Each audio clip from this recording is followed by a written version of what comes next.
La session 5, c'est comment engager une conversation sur Jésus. Et on va s'appuyer, alors excusez-moi, j'ai oublié mon passage, Corinthiens 1, Corinthiens 2, versets 1 à 5. En fait, Paul nous explique qu'il n'a pas annoncé l'évangile avec des grandes phrases, avec des grands mots, avec des formules qui étaient toutes faites. Il s'est rendu compte que ça ne servait à rien, finalement. Que les gens qui étaient là n'étaient pas forcément des gens qui étaient très lettrés, très, très bien instruits, etc. Donc, il a employé des mots simples. Et c'est ce qu'il nous demande aujourd'hui de faire. C'est ce qu'on nous demande de faire aujourd'hui. Parce que, en fait, devant chaque situation, lorsqu'on doit témoigner, lorsqu'on doit engager une conversation sur Jésus, alors soit, effectivement, on a la possibilité de le faire facilement parce qu'on a prié avant et parce que le Saint-Esprit a agi en nous, soit parce que c'est une habitude que l'on fait depuis toujours, et chaque occasion est bonne pour parler de Jésus. Mais en fait, on s'aperçoit que souvent, on a peur de le faire. On a peur de le faire à l'image de Paul, hein, effectivement, hein, qui se sentait, alors je reprends mes notes, l'image de Paul qui se sentait pas très courageux, qui avait de la vulnérabilité, de la faiblesse, et pourtant, il se sentait faible, effrayé, enfin tout ça, quoi. Et pourtant, il a quand même réussi. Donc, une conversation s'appuie sur deux principes. Comment engager une conversation avec Dieu? Ça s'appuie sur deux principes, en fait. La prière, on l'a dit depuis le départ, la prière, chose, élément essentiel dans la vie d'un chrétien et élément essentiel pour pouvoir partager l'évangile avec une autre personne et annoncer cette bonne nouvelle, parler de Jésus.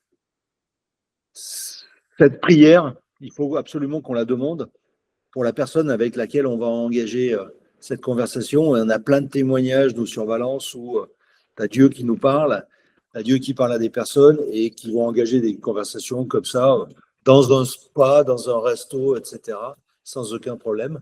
Et c'est vraiment être à l'écoute de Dieu. Donc, ce qui est à retenir, c'est que tout le monde peut engager une conversation.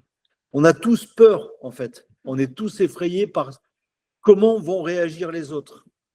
Mais en fait, on se rend compte aujourd'hui que grâce au Saint-Esprit, grâce à la prière, Dieu nous demande de le faire sans aucun problème, sans aucune peur, et que le retour que l'on a des gens sont globalement, et souvent d'ailleurs, très très positifs.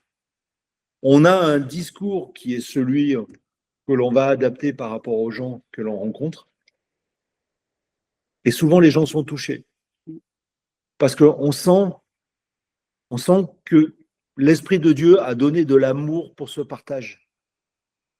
Et du coup, les gens sont touchés parce que Dieu agit dans leur cœur au moment où ils entendent parler de Jésus.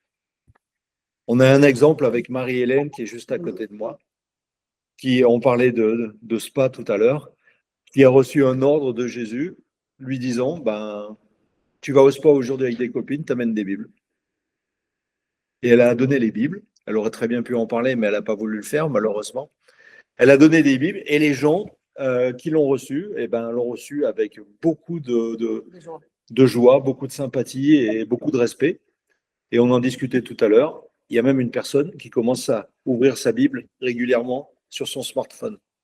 Donc n'ayons pas peur, même si au fond de nous, nous sommes effrayés.